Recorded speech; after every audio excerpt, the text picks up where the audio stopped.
ঈদের দ্বিতীয় দিন, আজ সময় ৩টা ৫ বাজে। আকাশের চিত্র দেখছেন, রৌদ্র নেই, আকাশ ছন্ন ছেয়ে আছে মেঘে।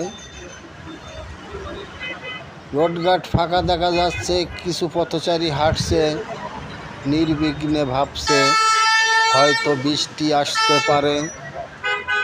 তাই মানুষের মনে অনেক আশঙ্কা রয়ে গেল যে এখনই ঈদের ছুটির দ্বিতীয় দিনে কেমন করে আনন্দ উৎসব পালন করিবে সবাই, সেটাই ভাবে মনে মনে।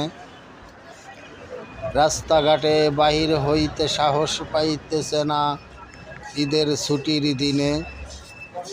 এমন আকাশছন্ন মেঘে ঘেরা থাকলে মানুষ কি করে বেড়াবে ঘুরে ফিরে আনন্দ উৎসব করে?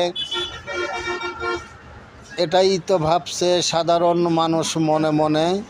আমার ভিডিওটি ভালো লাগলে সাবস্ক্রাইব ও শেয়ার করিবেন, লাইক ফলো দিবেন সবাই একসাথে।